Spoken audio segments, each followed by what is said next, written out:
Good morning, everybody, for the Planning Committee of the 16th of June 2021. I'm just going to go through some formalities first. I trust that you can hear me. Okay, so before proceeding today, I wish to remind everyone that the proceedings of today's meeting are being filmed for live and subsequent broadcast via the Council's internet site.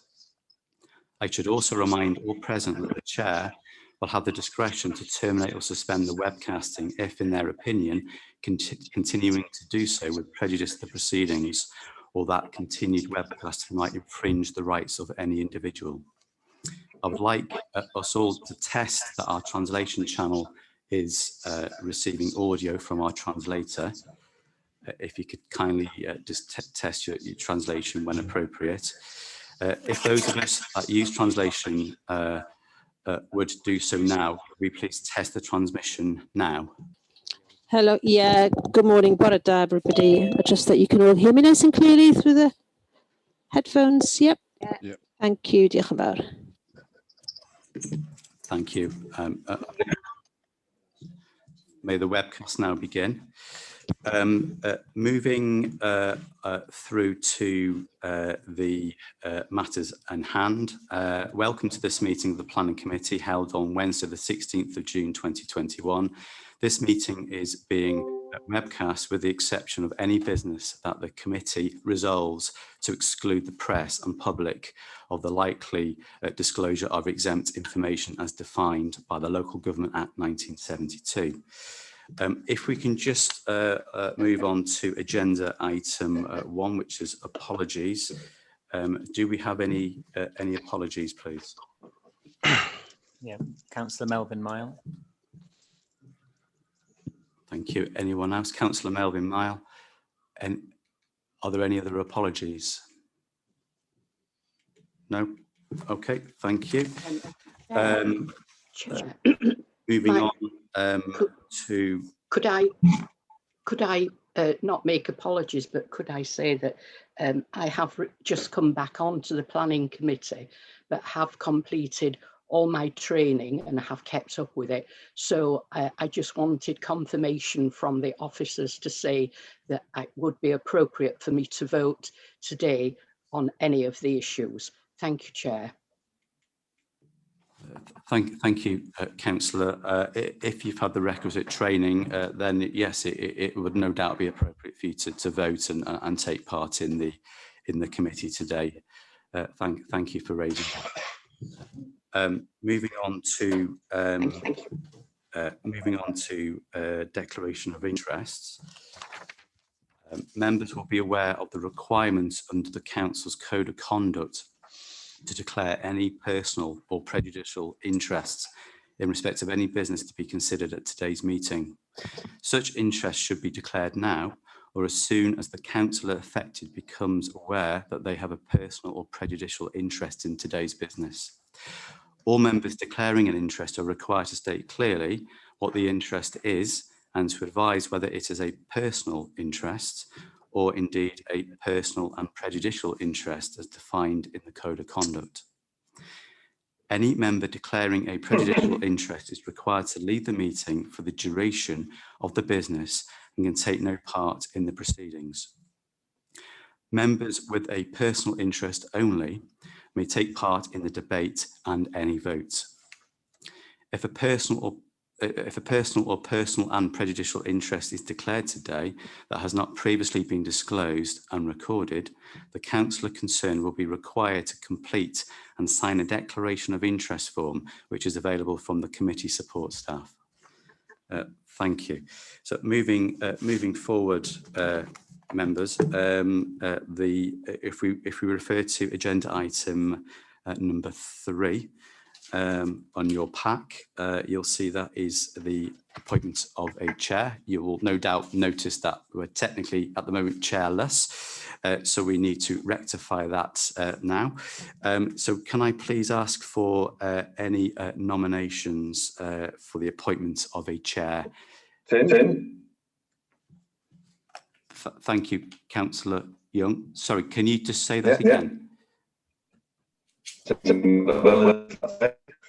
Oh, switcher. Sorry, we've got a bit of a glitchy IT at the moment, but can you? Okay, I'll turn the camera. I'll turn my camera off. Thank you. All right, is that better, Tim? That's clear. Thank you.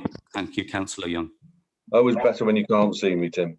Okay, Jochen, thank you. Officers and members, I'd be delighted to propose Councillor Joe Welsh as chair of our planning committee in Denbighshire County Council for 21-22.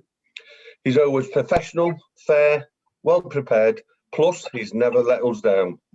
So I don't hesitate on proposing Councillor Welsh and hope members will join me on giving him the support that he truly deserves from this committee. Jochen Vow. Thank you, Councillor Long. That's very clear.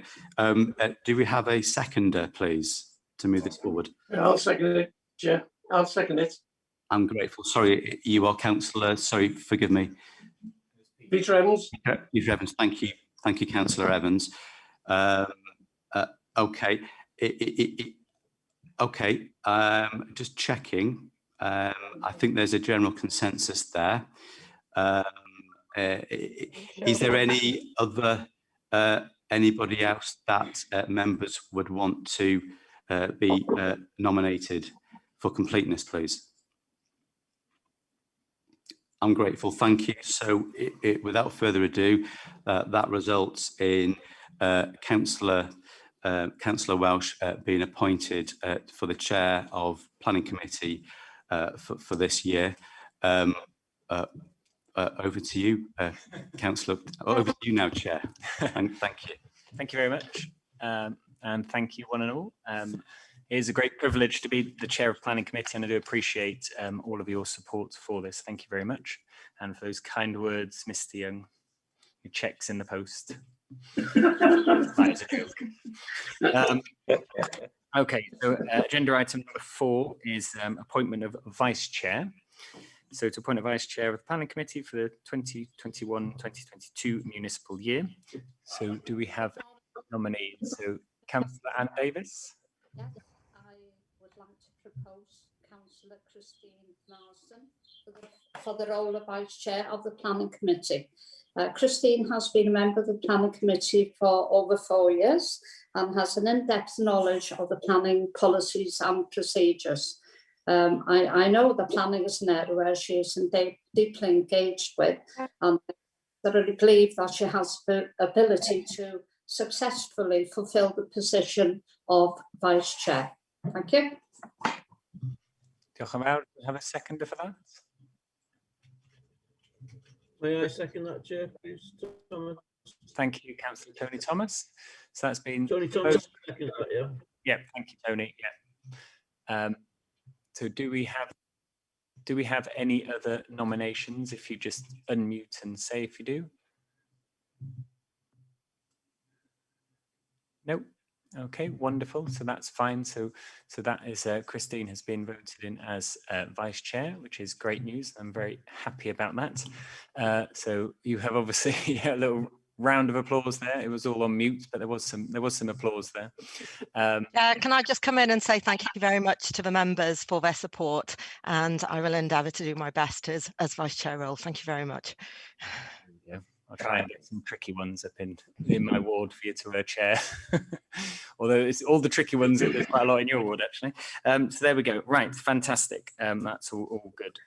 So moving on to the main sort of agenda items. We have agenda item number 5, which is urgent matters as agreed by the chair, which I have not got any in the 3 minutes that I've been chair. I haven't had any urgent matters coming along.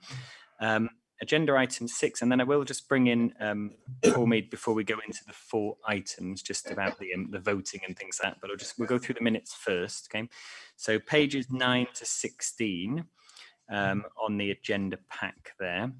So if we just go through that, and again, just because I can see nearly everyone on the screen, but I can't see absolutely every picture. I've got 25 pictures, so you might not be on my screen. So if there is something, then just unmute and start speaking if there is anything you want to query on the minutes. Okay, so we've got page 9.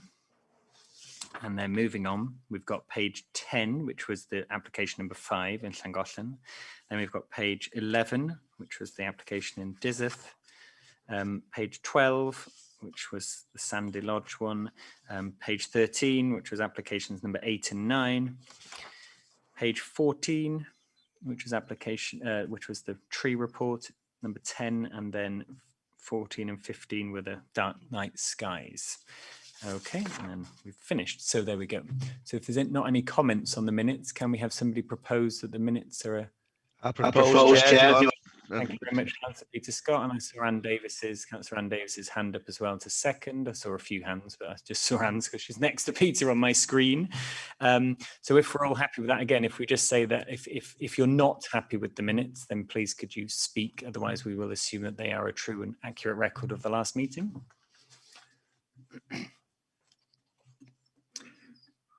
Okay, fantastic. We've obviously got 4 agenda items today we've all got public speakers on. So I think the blue sheets you'll see that were sent out last night, it's going to be in the same order, agenda items 7, 8, 9, 10. So the blue sheets were sent out by Judith Williams last night. So just make sure you've got that. The other thing as well was some of the photos on the the Alexandra Drive one were wrong in the main agenda pack. So they have been updated. And I think when the actual agenda item comes on the screen, you'll see all the photos as well. But the pack has been updated on the website with obviously the correct photos in. So apologies for that, but they are there. And it shouldn't affect the page numbers throughout the rest of the report. So that's good. I'll just bring in Paul now because there's obviously this is the start of the new municipal year. So in terms of voting and members training and things like that, just to make sure we're all very, very clear as to whether we should be voting, who can vote and all those kinds of things. Okay, so bring in Paul me. Diolch yn fawr. Diolch. Thank you, Chair, and congratulations again for your reappointment as Chair of Planning Committee. Congratulations to Councillor Marston as well for Vice Chair. Our officers will be looking forward to working with you both again. Also, just a thank you to Alan James as well, Councillor Alan James, for his role as Chair previously. I know he's probably not here today, but officers would just want to thank him as well for his input and support over the course of time. So yeah. Thank you, Chair. Just for clarity, really, in terms of voting, obviously it's been a bit of a strange year. You haven't seen me or any of the officers stood up in front of you giving you training over the last 12 months. But we do have 2 new members joining Planning Committee for this particular one. So I just want to clarify a couple of points there. Obviously, if you remember a Planning Committee, sort of legally and morally, you've got a right to vote on planning applications, haven't you? You're there for a purpose. You're there to sort of make a decision on the applications that we present before you. But obviously what we've done in the past is we've developed a protocol for member training at Planning Committee to ensure that a couple of things happen, really. One is we're able to keep you up to date with the ever-changing world of planning and different elements of legislation and policy and things and guidance that get presented to us. We need to keep you updated on that. But also, I think from the perspective of protecting the council's interests, we always want to try and make sure that members have got the knowledge and information to enable, it's not just officers that are making decisions here, it's members as well. We make collectively robust decisions that are defensible and stand up to challenge. So the reason we've got the protocol is to try and make sure that we've got our members with a general knowledge of relevant planning issues to enable them to make the decisions on planning application items. Clearly, the members that have been with us over the last 12 months, and it has been quite a strange 12 months in terms of us all turning to virtual means to have these committees, etc. But the members that have been with us over the last 12 months had requisite training in the previous council year, but clearly we've not been able to provide that training this year. So what we're trying to explain to members is that it is on your own conscience whether you vote. Other than Councillor Butterfield and Councillor Hughes, who've joined us today, I think everyone is pretty much up to speed with the relevant issues and has been voting in the last 12 months. The 2 new members haven't been on Planning Committee for the last 12 months, so it's slightly different in that respect. We have sent some further information to Joan and Alan recently to enable them to just have a look at various things to keep them up to date, really, more than anything, with some of the changes that have taken place recently. But again, I just need to emphasise that it's up to members whether they want to vote. And clearly what we'll try and do in the next 12 months is provide members with some more information, probably via virtual means, because again, we don't know when we're all going to be back in buildings having training events, but we'll try and keep you as up to speed as we possibly can on planning issues. I'm happy to answer any questions that members will have on that. But as I think we've got to acknowledge, it's been a strange year. I don't think many other authorities in Wales would have been providing the traditional planning training, but I'm confident that certainly the members that have been voting at planning committee in the last 12 months, fully up to speed, and they've made robust decisions. It's just the 2 new ones that have joined today probably haven't had as up to date a level of input and training as the others. Hope that's clear. Thank you, Chair. Yeah. I'm just going to bring in the legal officer, Tim Dillon. Thank you, Chair. Yeah, I echo what Paul has said there. I suppose in terms of training, I suppose what is relevant is fairly recent training and experience at planning committee, and I suppose there is a risk, isn't there, if that training is not up to date with any particular member, especially if they haven't been sat on planning committee for, say, over 12 months. There is a general risk in terms of decision making. So they need to think carefully, really, whether or not they want to play a part in the voting today. But I'll leave that with the individual members. Thank you. Okay, does anyone want to come in on those points there? Councillor Butterfield? You're on mute, Joan.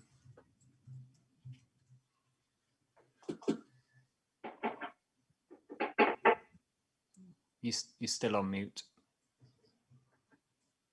Sorry about that, Chair. I am now unmuted. Because of what's been said, I think that it would be inappropriate for me to vote today, so I will not take part in any of the voting this morning. Thank you, Chair. Okay, thank you.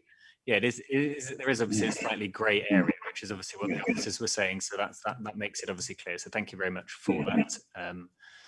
And there we go. Okay, does anyone else want to come in and speak? Yeah, if I could come in, Chair, please, and put a question to Mr. Dillon. There's nothing controversial on the agenda today, but hypothetically, let's pretend it was a vote on something that would be red hot, a gypsy and traveller site.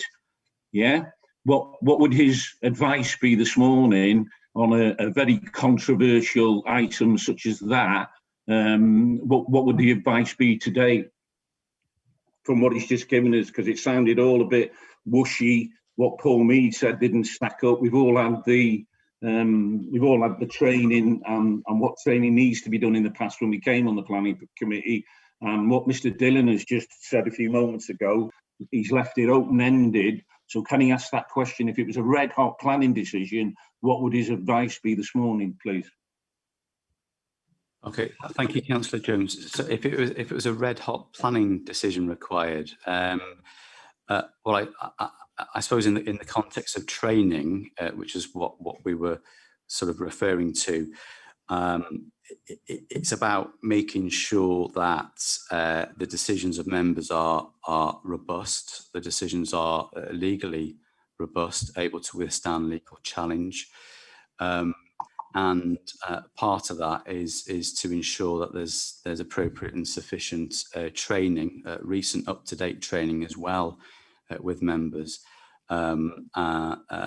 because in the contrary, there is a risk, I suppose, especially if a vote is very close.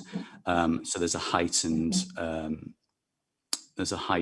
risk of legal challenge, isn't there, with an aggrieved party, and if it transpires that some members haven't had sufficient training sort of recently, then that is legal ammunition, I suppose. So Well, it's yeah, just... it's not suppose, is it? It's definitely legal ammunition. So we're putting the authority at risk.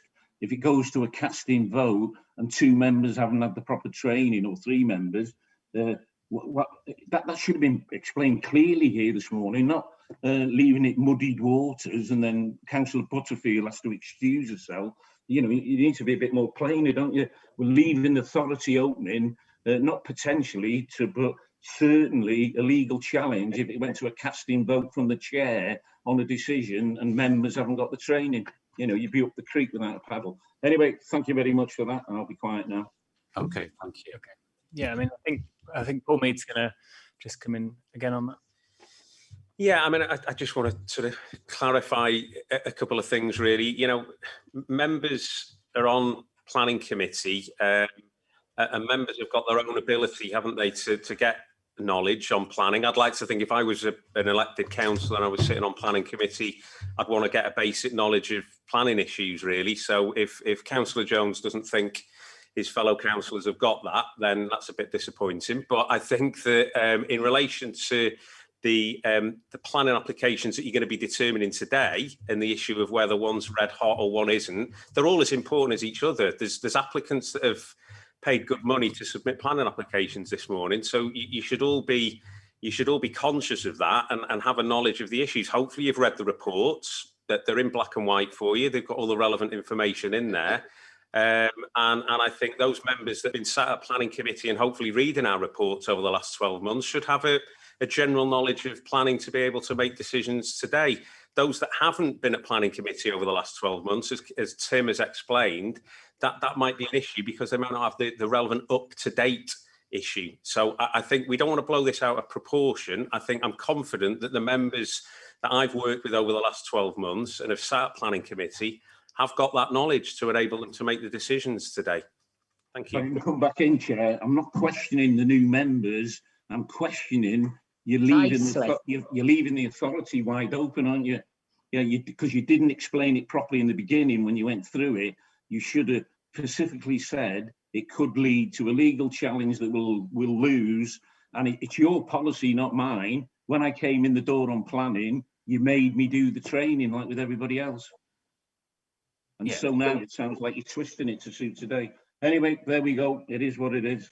I think we can. I don't think we need to come in and. I think there's a legal thing and then there's a moral thing, and I think that's where there's the difference, isn't there? And I think obviously Joan came in right at the start before we'd had the opportunity. We were going to obviously go through this before Joan had spoken initially to say she was going to vote, and we were going to go through this. So that's where there's been a little bit of confusion. But I understand your point, Councillor Jones. Joan, do you want to come in? Yeah. Indeed, I would, Chair. And thank you for the opportunity to speak again. I'm not particularly happy with the decision as not to have a vote today, but feel because of what the planning officer, the guidance that he gave at the opening of this, I was quite happy not to vote. I'm still in that mind as well. I haven't changed my mind on not voting today, but I would like to see the training schedule of all the members of the planning committee, because I believe that my training is up to date and felt confident that I would be able to vote today.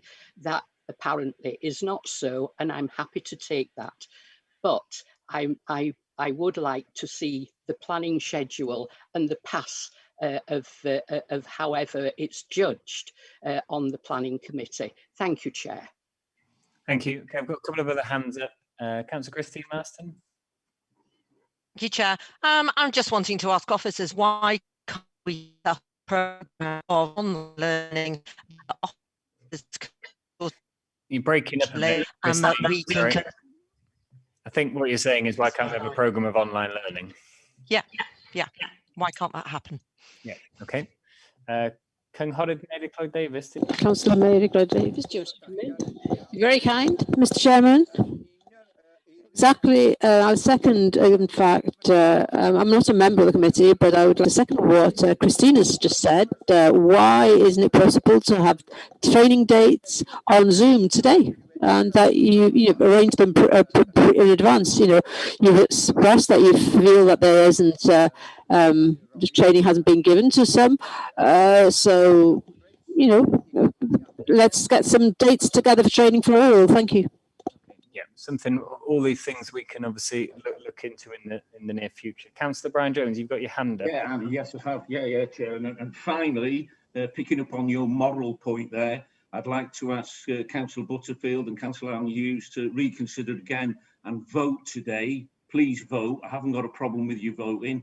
I'd like to see you vote, but we just need to tie up the loose ends. Thank you, Chair. Okay, well, thank you. Yeah, that's obviously a decision that they can come to. When we come to the vote, actually, Councillor Butterfield, you'll be first. So you're obviously going to, what you've suggested is you're not going to vote, and Councillor Allen Hughes, we haven't heard from you, but again, you can. I'd say I'm no. This is my first planning meeting, so I'm happy to vote, Brian, but my experience is very limited on planning.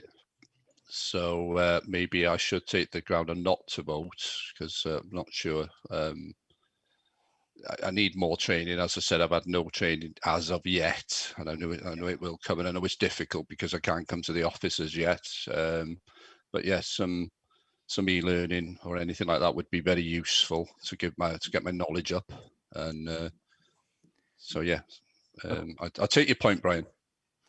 Thank you. I think what we'll do, we'll ensure that the members, obviously, who have joined us today, and I forgot to say welcome to you both, is to make sure that obviously by the very latest at the July committee, that officers will have provided enough information and enough training so that you'll be happy with voting by July if you're not happy voting today. So that will be clear. And again, points taken on the online training, and I think that's something that officers can look at for certainly for this year, that there will be enough training online so that everyone will be up to date with their stuff for next year. Okay, so if we move on to the agenda items, then we have got, well, we've got some guests, we've got some speakers on every item.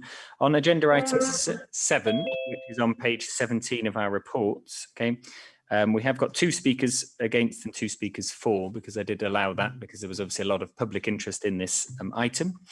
It's agenda item 7. The ward is Prestatyn South West. The ward members are councillors Gareth Lloyd Davis and councillors Bob Murray. The application number is 43/2020/0521/PF. The proposal is the erection of 102 affordable dwellings, associated roads, open space, landscaping and infrastructure, resubmission of planning application 44/2019/0629, and the location is the land adjacent to Alexandra Drive, Prestatyn. So what we will do is we will have the 2 public speakers who are against first, and then we'll have the 2 public speakers for after the against speakers. Each of you will have 3 minutes to address the committee. That time will start as soon as you start speaking, and I will be timing it here. It's quite a good idea to have a stopwatch yourself, because I will stop you after 3 minutes. And you won't be able to speak anymore, so to make sure you get all your points across in that time. Okay, so the first speaker against I have is Mr. Phil Quirk. So when you are ready, you will have 3 minutes to address the committee. Morning all. On the 3rd of October 2020, my family and I got up to use the toilet and the shower. We were unable to do so. Toilet was full, the drains were full, as in the pictures that I've sent you. The problem is it rained in the evening. The Ford Penwilver pumping station couldn't keep up. Roads like Ford Penwilver, Salisbury Avenue, Winchester Drive and the surrounding ones, the drainage all filled up. The pumping station caught up approximately 11 AM. This is not an isolated incident. This happens numerous occasions over the past 10 years to me and my neighbours. I find it quite disturbing that after I sent you all the pictures, we now have a late representation from Welsh Water. This is misleading information. In late 2020, an independent survey requested by Welsh Water found that the overflow tank at the pumping station was not big enough to cope with the amount of wastewater that was going into it. Welsh Water's own graph that I sent you shows the maximum flow rate. This graph means for a period of several hours, the station is overloaded and back through the drains in the area. Currently, Welsh Water's solution is to use a hired diesel pump to pump 220,000 litres of foul waste into the Prestatyn gutter. I have a video of this. I object to all planning in Prestatyn. Under 1, the Public Health Act 1984, Control of Diseases, Section 3, which states any reference to infection or contamination which present or could present significant harm to human health. 2, the Environmental Health Act 1995, Section 5, Part 3, an assessment of the effect on the environment of potential levels of pollution to the environment need to report its findings to the appropriate national authority. And most importantly, 3, the EC Urban Waste Water Treatment Directive 1991 requires that sewage and their collection systems must discharge in a safe manner. Currently, we're spending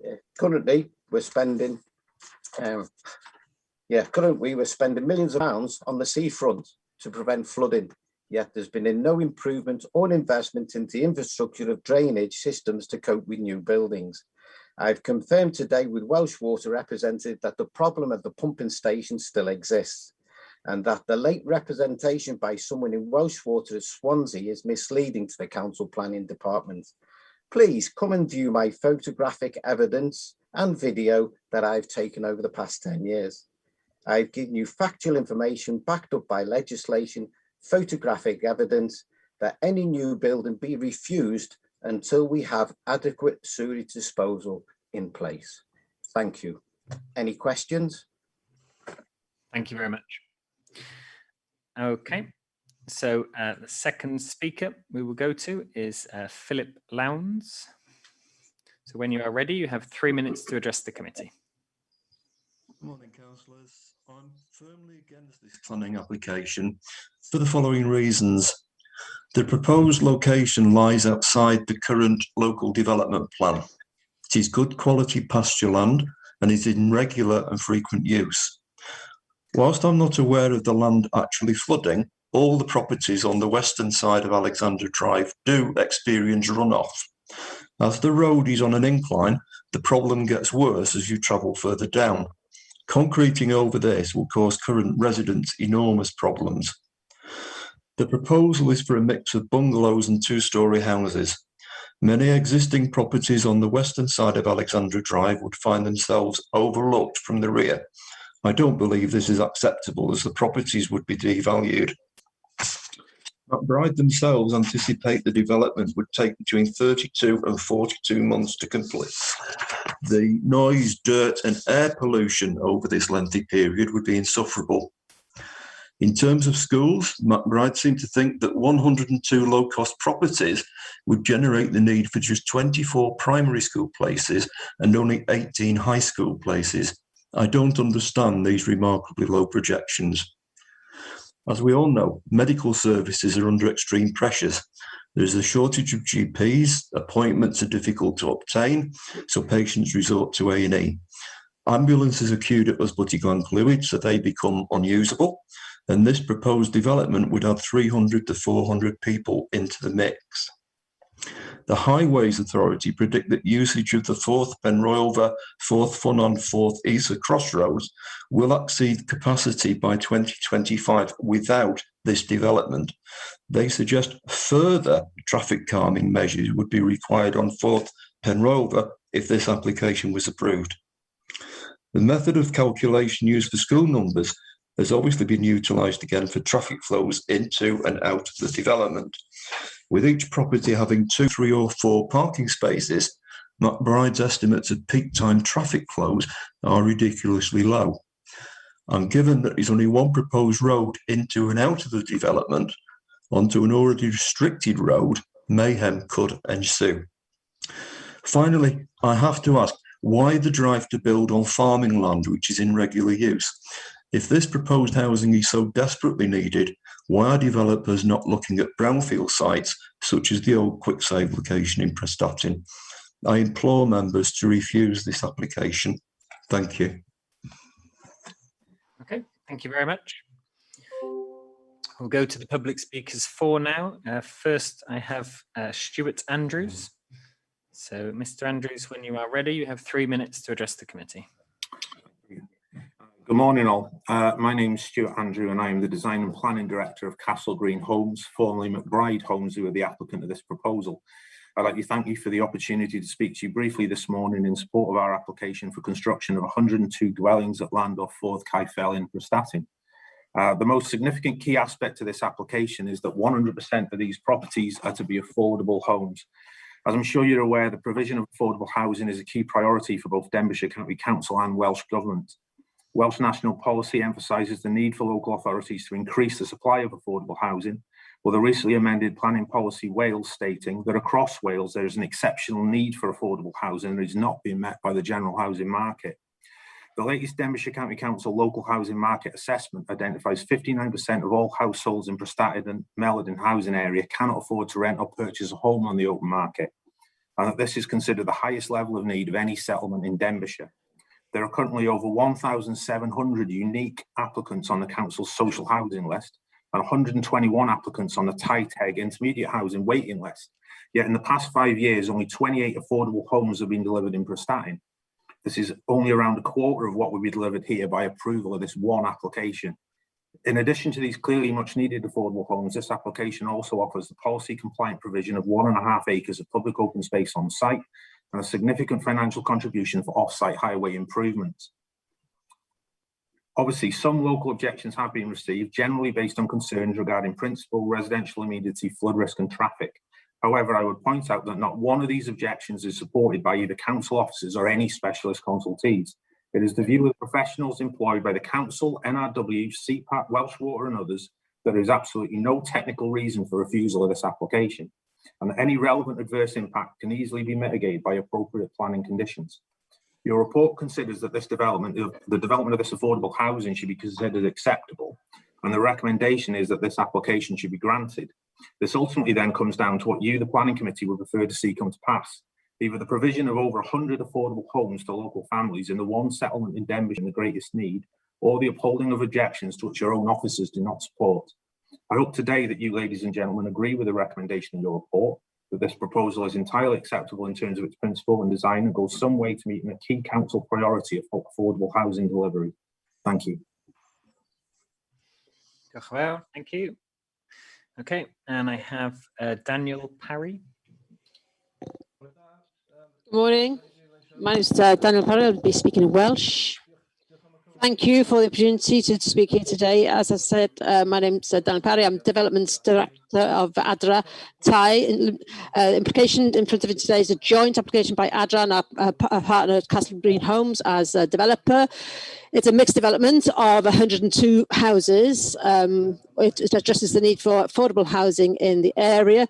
ADRA is a social housing association based in Gwynedd, but been developing affordable housing across North Wales for a number of years now.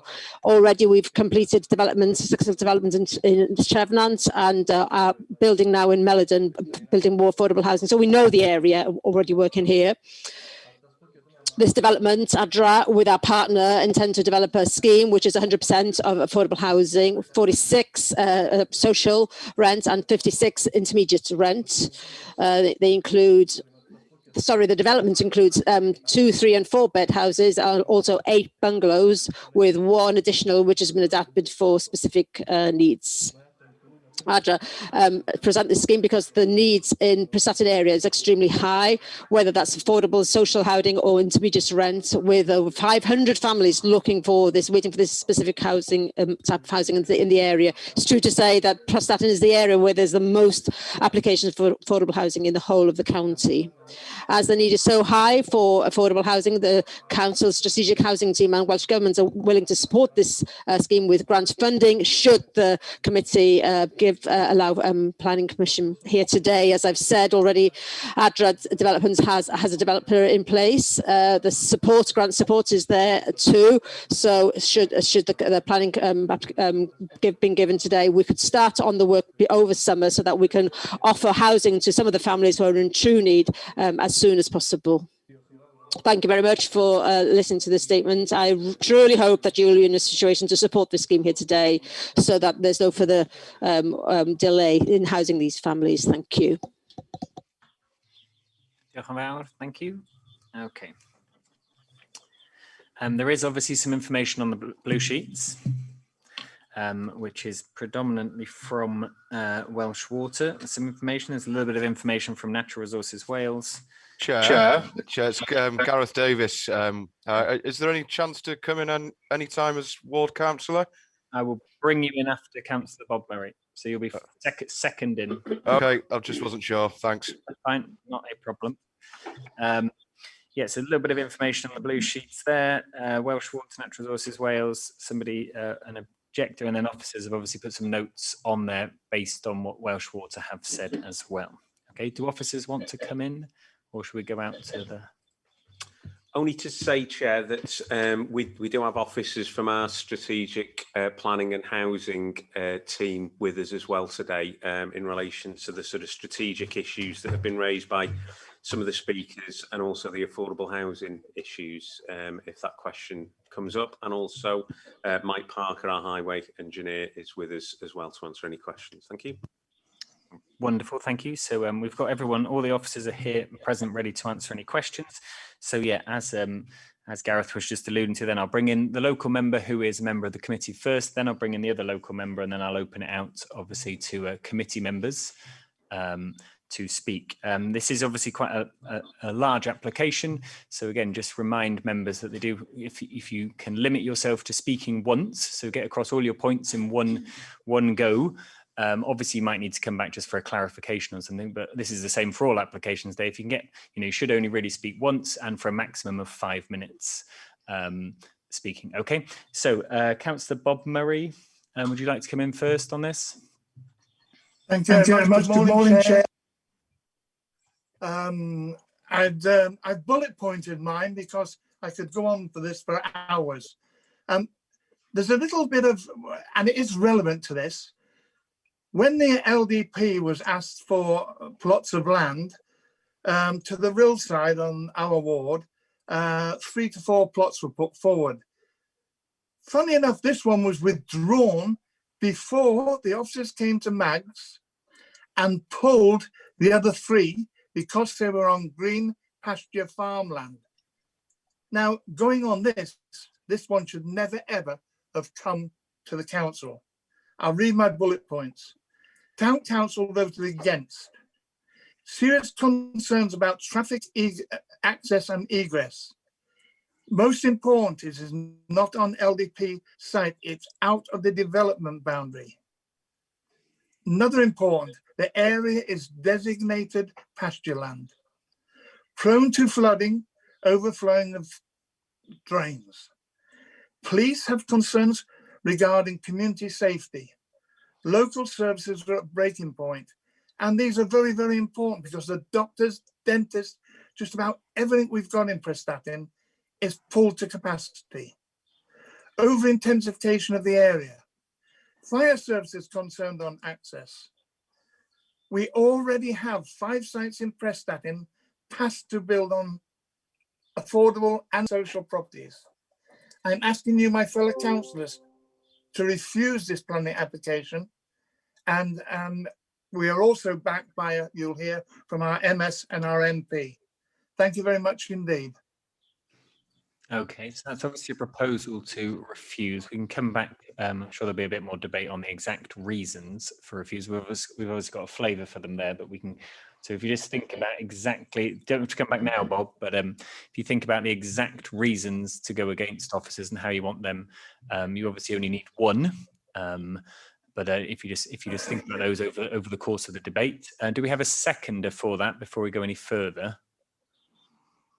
If we do have a seconder, obviously from committee, Councillor Paul. I'll second that, Chair. Okay, thank you. And I noticed you've got your hand up, so I'll come to you in a moment. So that's been proposed and seconded. Like I said, we will need the exact reasons for refusal as to what you want to officially sort of go against, rather than just the points being made. So that's obviously something just to consider. I have got a few hands up, so we'll just go to them. I've got Councillor Julian Thompson-Hill first. Chair, did you want to go to the other ward member first? I know he's not a member of the committee, but yeah. Sorry, yeah, Councillor Gareth Davis. I did say I was going to bring in, I forgot already. Thank you very much, Chair. As you're probably aware, I'm Gareth Davis. I'm the member of the Senedd for the Vale of Clwyd, and I'm also the ward councillor for South West Prestatyn. You know, I don't profess to be any planning experts. I'm solely here to represent what residents have been telling me over a long period of time for the last 18 months or so, and I second the words of Councillor Bob Murray, Phil Lowndes, and Phil Quirk in their messages against this proposal. So the reasons that I'm representing from residents who live in the area and know the area well. They've lived there for over, you know, sort of 35 years, a lot of them, so you know they're well aware of the local landscape and you know the ramifications of different weather conditions when you're talking about flooding on Alexandra Drive. You know, there's a lot of flooding in the gardens that's run off from the land. I believe that the area lacks the local infrastructure to cope with the possible addition of 102 houses. So you know it's surrounded by local lanes, you know, that struggle at the moment. We've got Ford Penwilver, we've got Ford Pantercallan and Caerfelin, which are very built up. The speed bumps all going down there now, so it's going to, you know, increase the traffic flow, which isn't good for the environment, as we all know. I think it would provide exacerbation of stresses on local services. So there's already a lot of stresses on local schools and GP practices, and how would they cater for potentially another 300-400 residents? I'm not too sure. Lack of clarity on affordable housing. There's a previous application in 2019 for 114 with a percentage of affordable housing that changed to 102 affordable housing. I know there's a big need in the area for affordable housing, but if the likelihood is that houses are going to flood, then is it a viable option to pursue? As mentioned, it's good agricultural land, it's good farming land, it's been in the area for a very, very long time. It's got a lot of potential to remain as it is. And they're most of the issues that residents have raised with me over the long period of time. And I hope the planning committee will consider all of the objections received in that time and vote against this application. Thank you very much. Thank you. I'll just bring in Paul Mead before I bring in any of the other members of the committee. Thank you. Thank you, Chair. Yeah, I think it was just in relation to some of the early points that have been raised by Councillor Murray and Councillor Davis there. I think it is probably quite important that we just, from members' perspective, get the sort of strategic view from possibly one of our strategic planning and policy officers. So I don't know whether Lara or Jane are there. I think there's a couple of points that have just been raised there around the sort of LDP allocations and being outside of a development boundary, the delivery of 102 affordable dwellings, and the issue of agricultural land. So there might be just some context around why this site currently isn't allocated in the LDP, but the emergence of the replacement LDP. Lara, I don't know whether you might be able to come in on those points, please. Yep, certainly. Borodar, everybody. As we said, it's very unusual actually for a planning officer to be here supporting a departure to the local development plan. You know, we work very much on the development plan and generally advise decisions made accordingly. I just need to turn off your video. Sorry, Lara, you're just getting a bit glitchy. So, can you hear me now? Yeah. Am I better if I turn my video off? Probably, yeah. It was just a little bit, it was breaking up a little bit. Okay, is that better? Yeah. Yeah, okay.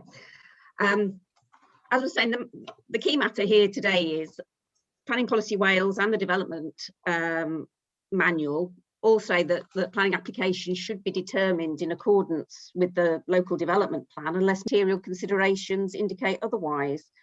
Now, clearly, the need for affordable housing is a material consideration, and really that's the balance that members today have got to try and make a decision on.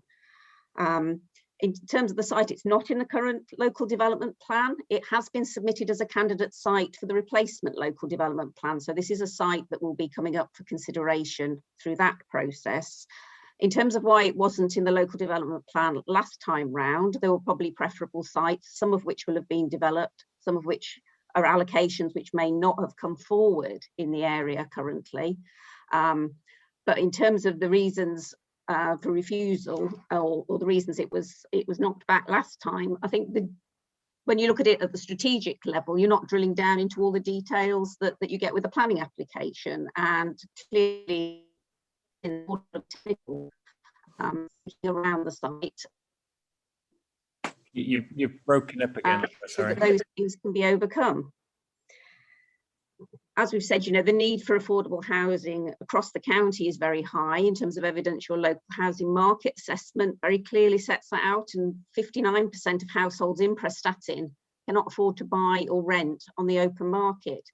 So if you stop and think about that, that is 6 out of every 10 households in this area have no access to either private rented or private purchasing housing. And that's a significant number of existing residents there. Certainly in terms of social housing need, Prestatyn is the highest in Denbighshire. Talked a bit about the waiting lists. There are nearly 2,000 households on the waiting list in Prestatyn. That's 23% of all households there. In terms of the agricultural land that Paul was talking about, it is best and most versatile agricultural land, and that requires that evidence is provided in terms of a site search to see if there are any other suitable sites available, and evidence has been a report presented by the applicant to say, and to demonstrate that there aren't any other preferable sites available currently that would meet this housing need. And so on that background, my conclusion was that the site was acceptable in those terms. So I think in terms of securing, these are affordable houses that are going to be secured for local people. We have a local lettings policy. They'll be secured in perpetuity. The housing mix meets what's in the local housing market assessment and what's on the waiting lists there. So again, that is the balance for members to decide in terms of whether something outweighs the local development plan as a material consideration. Thank you. Yep, nice and clear. Thank you very much. Okay, I have got some people with hands up. So now I will go to Councillor Julian Thompson-Hill. Okay, thank you very much, Chair. I'm not going to be saying anything prior to the original, but I am here, supporting the views that have been expressed before by my colleagues within Prestatyn. And I'd just like to pick up on one point that Lara just raised as well. Just because this site is a candidate site, that doesn't necessarily give it any special preferential position. We've not taken any decisions on any of the sites for potential inclusion within the next iteration of the LDP, and there's no guarantee that this site would be taken forward for approval. So I don't think that's necessarily a sufficient ground. This is a significant development, and it is not within the current local development plan. I'm sure everybody here would support the provision of additional affordable housing. However, that still doesn't get around the fact that we need to have those affordable housing provided on the correct sites. And I'm afraid I just don't believe that this is the correct site. I'll just pick a few points, and they've been raised, but I just wanted to reiterate them already. Flooding is a significant issue in this area. We know this area is runoff for properties that are already built in this geographical location.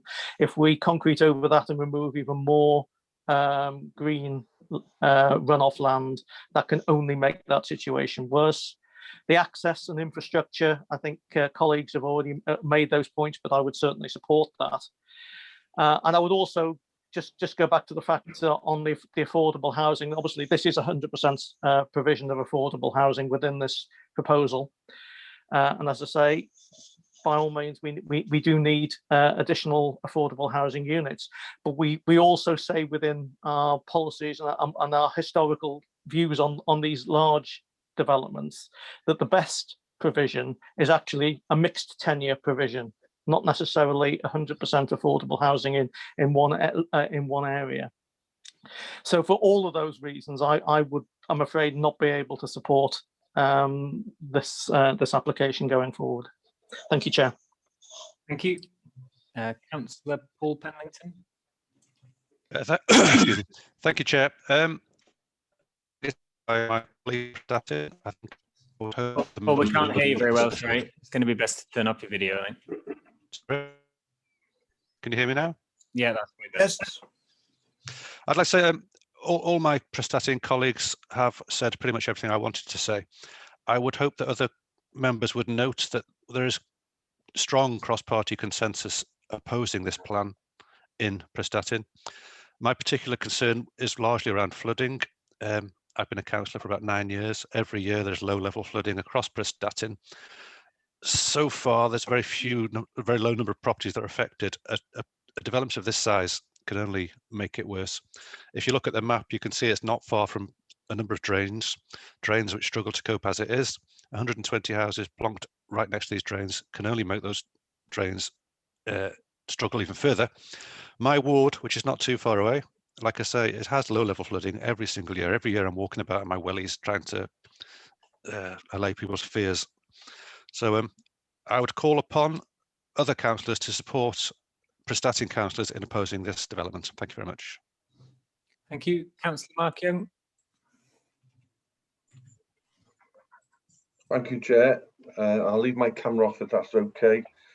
So the conversation's about affordable housing, which we all understand, but I just want to, officers, I'm going to push back a bit, because this being outside the LDP is a problem. And as we all know, the LDP is a long process. It involves consultation with residents and also local members, and it takes several years. So to do this now, and you're talking about it's going back in maybe, but that process is far more democratic and listens to everyone. This feels like we are slightly skipping that process. The fact is, it's not in the current LDP, and we don't know whether it would go in the future one. So can officers clarify 100+ houses is a lot outside? Have we done that before? And we know about the need, but it is a lot, and officers have challenged members when we've wanted a couple of houses outside the LDP for affordable. So can you just convince me that this is okay? And we do know it's high quality farmland, and we do know the importance of food security. So those two issues, I'm not fully convinced. So can officers try and convince me and other members, please? Thank you. I'll just bring in, I've got one more hand up that I can see. So I'll bring in Councillor Christine Marston, then I'll bring in the officers, and then I'll go back to Councillor Bob Murray just on the reasons. And obviously a few people have spoken against it, so we just need to make sure we're clear on the reasons for refusal. Okay, and then it can go to the vote after that. So Councillor Christine Marston first. Thank you, Chair. I just want clarification, really. Clearly, officers have looked favourably on this application because of its provision for affordable housing. But what is stopping the developer asking for amendments to planning once it's granted to provide open market dwellings on this site? Thank you. Yeah, thank you very much. Yeah. Okay, I'll bring in Paul Mead now on many of those points. Okay, thank you, Chair. Yeah, I think I'm hearing members loud and clear on this one anyway. So I don't want to kick back too much, but just a couple of points that were raised there around the policy issues and around the use of this type of land. I mean, I've explained a lot of these points in previous planning committees, and it's always, as a planning committee, you're looking at trying to balance out competing issues, aren't you here? We've sort of tried to emphasise that the huge need for affordable housing in the area is one thing that you've got to balance up on one side. You've got to balance up whether this is a sort of sustainable location, close to an existing settlement, close to existing facilities, etc. All those things are sort of written in your Welsh Government Future Wales sort of documentation, which is basically saying, you know, councils should be trying to provide affordable housing in the right locations. You're right, at the moment, this isn't an allocated site, but if you ask officers, is this providing affordable housing in the right location, we would probably say, yes, it is, given its sustainability. Corporately, obviously, it's been mentioned that the affordable housing delivery is a huge issue. So this site is looking like it can be delivered, and it can be delivered quickly. You've heard from the speakers there on that delivery.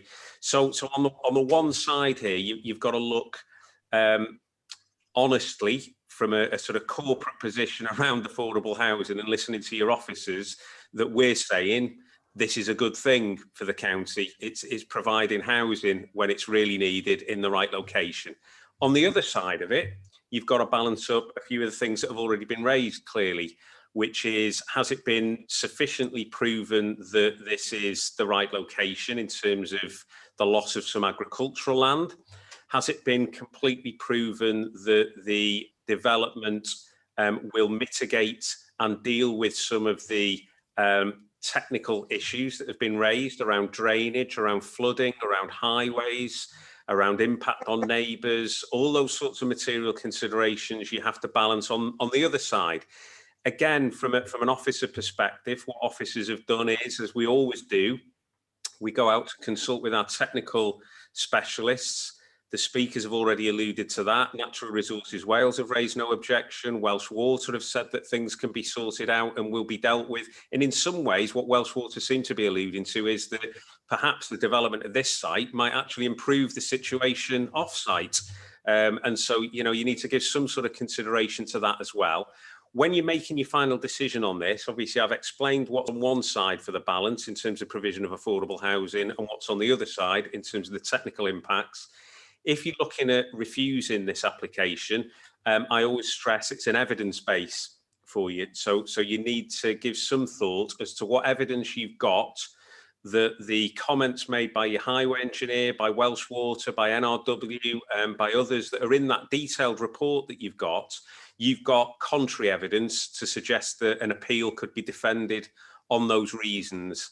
I think you need to think long and hard about that, because I think you could be in an appeal situation. It's not a threat in relation to that. It's the fact somebody here wants to build 102 affordable dwellings that are hugely needed. Why wouldn't they challenge a decision not to do that? So you need to have the technical evidence when we go to look for your reasons for refusal on this.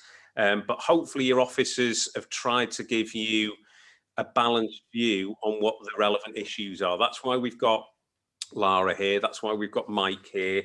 We've tried to explain what the positives are for this proposed development. And clearly we understand and we hear what a lot of local people are saying and what a lot of the PRESTATYN members are saying. We respect that.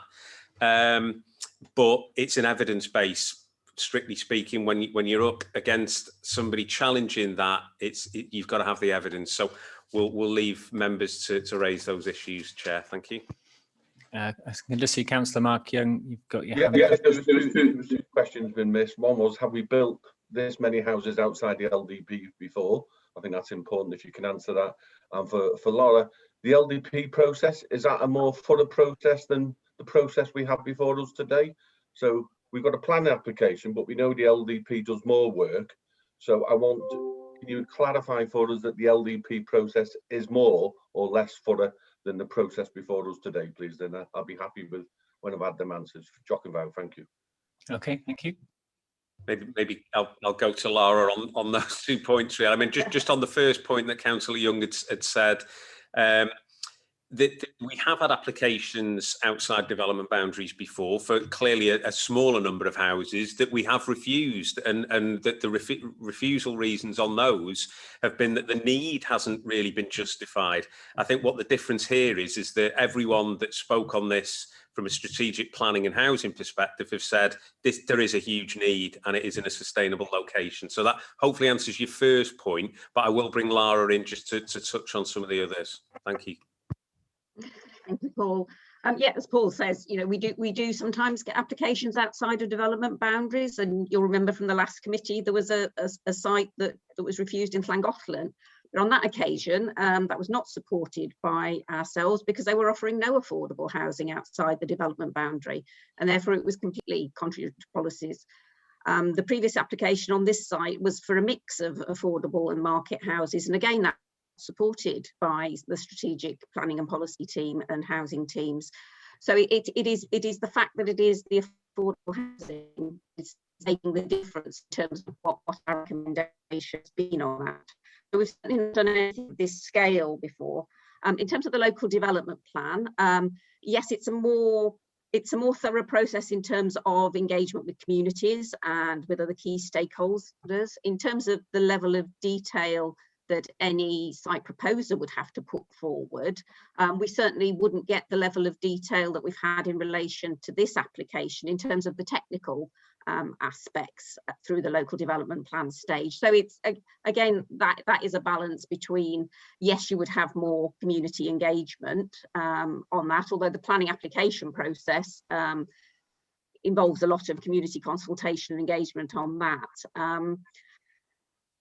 But you know, it is always difficult. Everyone recognises the need for affordable housing, but frequently people say yes, but not there. But then I would ask the question, well, where should it go then? You know, if this isn't the right site, what is the right site for it? Well, to be honest, officers, some people would say on a site within the LDP. That's the point I'm trying to make. So I'm just trying to be balanced. The question's balanced. We're breaking up, Mark, sorry. Got Mark, say that again because we couldn't hear you. Oh no, I just said, yeah, thanks for that. So some people would say on a site within the LDP. So I just want to make sure we're clear. The answers are clear. It's not in the LDP. We haven't built anything of this size outside before. I understand the balancing act, but I just wanted that to be cleared, and thanks for that, Officer Giacomo. Thank you. Mr. Quirk, I can see you got your hand up, but unfortunately you cannot speak at this meeting because you've had the 3 minutes. Sorry. And I have technical information which may be important. That's okay. We're not going to have it at this point, just because that would open up a lot of other things for other meetings. So we don't have that as part of our procedure. You were asking for technical. Yeah, but we're not going to have that. Thank you. Okay. Councillor Bob Murray, we need the reasons for refusal. And then obviously I'll go to Councillor Paul Pendleton, who seconded it to check that that's okay. So Councillor Bob Murray. Could I have a question first to Lana? I don't understand why the other 3 sites below this one were disallowed and taken out because of green pasture land. Explain to me, what's the difference between those other ones and this one? In my eyes, nothing at all. Do you mean the sites that have been submitted as candidate sites for the replacement local development plan? Yes. Yes, those other sites are subject to flood risk and are within the flood risk maps, whereas this one isn't. No, I'm not taking that. Well, one at a time. Sorry, I know that sometimes you're not trying to speak over each other, but it's the Zoom thing. But go on, Bob. What were you going to say? But I'm not happy with that. The other sites were taken off because they were green farmland, pasture land. This was told to us on our MAGS meeting. It was quite the thing he put there that it was green pasture land. That's why it was taken off. And I don't understand what the difference is between this bit of land and those bits of land. They're all good green pasture lands. Okay. I have actually got a couple of other speakers. So just before I bring in Bob, again, thinking of your reasons for refusal, I'll bring in Councillor Mervyn Parry first and Wedyn Emryswyn. Thank you, Chair, and congratulations on your new post. I'll switch my camera off. We all know we need we all know we need affordable housing in the area of Prestatyn, and the location. I know where the location is. The main stumbling block that I see on this, and I can't understand why they haven't made it clearer in bringing the application forward, because it seems the problem of the sewerage from the off-site, so it's going to create the problem on this site as well. And the work is apparently is going to get done if you look at the paper, but why they don't assure that, to bring that up in the planning application, to say this is what we're going to do, this is how we're going to solve the problem, this is how it will give us a benefit off-site for the off-site properties next door. They might get a benefit from it as well. Now, the Dŵr Cymru have also mentioned that they're not happy with the surface water going into the foul drainage. So there's only one way that surface water can go, and that's onto land or into the drains, which are already heavily full of water during the winter months. I mean, I, in my own work, do a lot of agronomy down on that lower land, and we just know what it's like. It's very, very wet land. It's not land we can crop for winter cropping, because it's just too wet, because it's sodden.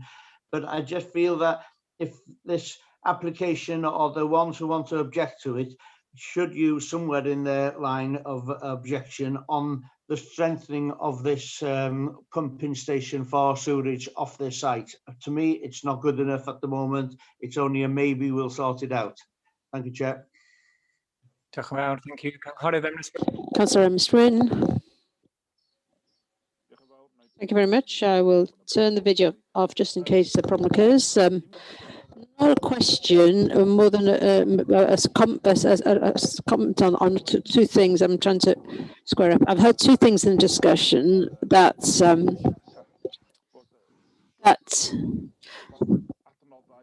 the resources, infrastructure, the local infrastructure isn't there possibly for allowing for 102 additional housing, and surgeries, GP surgeries and schools won't be able to cope. Despite that, I have also heard being said that if this application were to be set in a different location, then that wouldn't be questioned, the capacity of the infrastructure for this number of housing.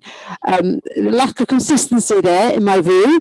Also, I've heard it being suggested perhaps that if this were a mixed development of market housing, also maybe that would be acceptable. Once again, I can't, there's lack of consistency. If there's a problem with the site, there is a problem with the site. It doesn't matter what the nature of the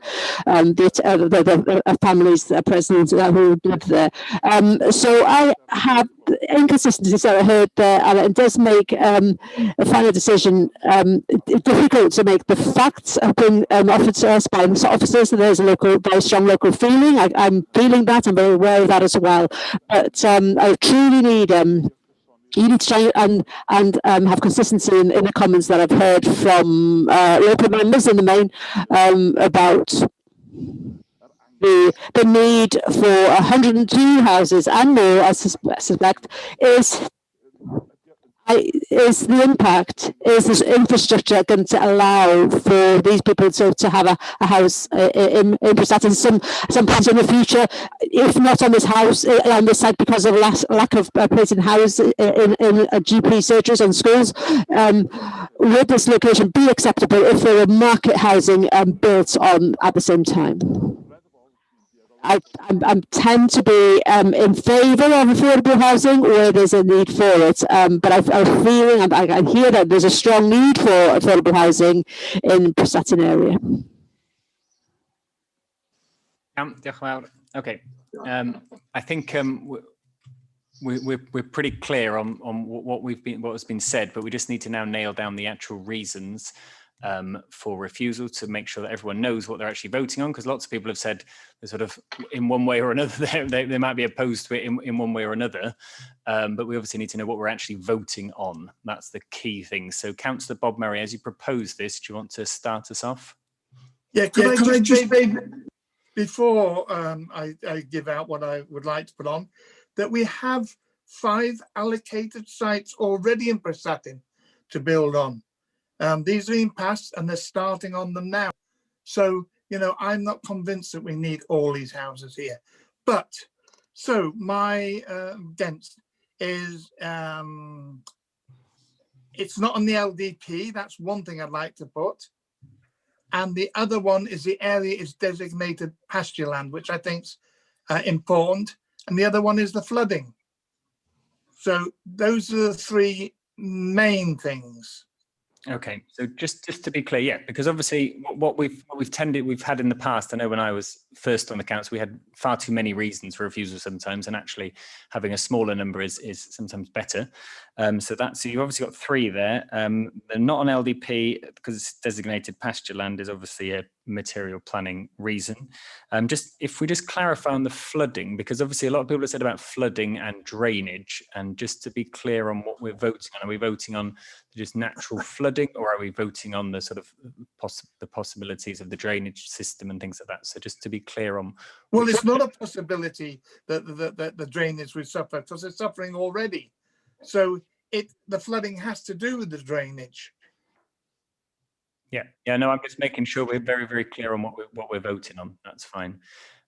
So I will just go to officers on that one, because obviously we have this issue monthly now on the drainage, which is the SUDS and the SAB approval and things like that. So we've just got to be very, very clear on that one. So I'll just go to officers on that. Thank you, Chair. Yeah, I'm just going to come back on. I think Councillor Christine Marston has raised an earlier question around, you know, if there was a challenge further down the line on 102 affordable dwellings, that would be tied up with a legal agreement. So if they wanted to change any to open market, just for clarity, because I know Christine had asked that question. I think Councillor Murray has given 3 possible reasons for refusal there, so I'll just run through them. The first one is that the site lies outside the development boundary, and therefore it's contrary to your current local development plan in relation to it not being a site within the development boundary. So that's a valid material planning consideration, and that's a reason that could be used if you were choosing to refuse this application. The other one I think that was given there was loss of best and most versatile agricultural land. That was Councillor Murray's second point. And then I think on the third one, Chair was absolutely right there, that we do need some sort of clarity on this, because I think the issue that I'm hearing that members are raising is that there hasn't been sufficient justification shown within the application to show that this development wouldn't create further problems from a foul and surface water drainage perspective on site and off site. I think that's slightly different to a sort of site being at risk of natural flooding as such, because again, I point you in the direction of what Natural Resources Wales have said there, and they deal with flood risk generally. But I'm thinking, I think Councillor Mervyn Parry hit the nail on the head. It was more to do with the concern that there hasn't been enough information provided to justify that foul and surface water drainage can't be adequately dealt with from this development. I think what members have got to be certain of and be sure of here is that you're refusing this development. This development isn't really designed to solve problems elsewhere within Prestatyn or within the county. You've got to look at the impacts of this particular development on this particular site. So I'm hearing what Councillor Murray said, and I think I'm interpreting that as the issue of foul and surface water drainage provision as opposed to just natural flooding on the site. But I think those 3 reasons are material planning reasons. Tim might come in and sort of just clarify any points that you might want to, but I'm quite happy that they are 3 valid planning reasons to refuse. Thank you. Okay, thank you. Councillor Bob Murray, so you're not saying anything, so I'm assuming you're okay with those. And Councillor Paul Penley. Well, that's the first time Paul needs. Yeah, usually tries to get you to get rid of a few, doesn't it? Yeah. Well done, Bob. It's taken you 9 years, but you got there. Councillor Paul Penlington, are you happy with those reasons for refusal? Yes, Chair, those would be exactly my reasons too. Okay, so we've got 3 reasons for refusal. Legal officer, we okay with those? Yeah. Wow, yeah, we're doing well. Bob. You're doing well, Bob. Yeah. So we've got the 3 reasons for refusal. They're very clear. Obviously, so if you are going to vote, when we go to the vote now, you are going to be either voting for the application, which is going alongside officer's recommendation, or you are going to vote against, which is going against, contrary to officer's recommendation, and for the 3 reasons for refusal outlined there, or you can abstain. If you are not voting at all, then don't do obviously any of those 3 and just say, I'm not voting. Okay, so we will go to the vote. And I will just ask, I'll only ask you on this one, Joan, just to clarify your position. So Councillor Joan Butterfield.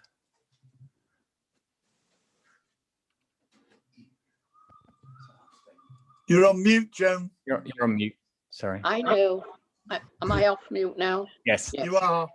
I'm not abstaining. I am just not voting on this from the directions that I had at the beginning of the meeting. Thank you. I didn't want to not include you, and then you. I'm not happy about it, but I will abide by the officer's speak. Okay, thank you very much. Councillor Ellie Chard. To grant. Grant. Okay. Councillor Andix. I think Councillor Andix has left. She did tell me she had to leave at 10:30. I think she has left. Yeah. Councillor Peter Evans. Grant. Okay, so that's 4. Councillor Alan Hughes, I think he's left and he's not voting anyway. So that's fine. Councillor Brian Jones. Grant. Grant. Okay. Councillor Tina Jones. Against. Again, thank you. Cynghorydd Gwyneth Kensler. Councillor Gwyneth Kensler. Against. Against, yep. Councillor Christine Marston. Against. Councillor Bob Murray. Against. Councillor Nevin Parry. Councillor Paul Penlington. Against. Councillor Pete Prendergast. For. Councillor Peter Scott. Against. Councillor Tony Thomas. For. Councillor Julian Thompson-Hill. Against. Councillor Joe Welch. I am for. Cynghorydd Emma Swyn. Councillor Emma Swyn. You're on mute, Emma. Who's on mute? 4. And Councillor Mark Young. 4. Thank you. Okay, so we have 4. We have 9. Against, we have 7. And no abstain. Therefore, that application has been granted.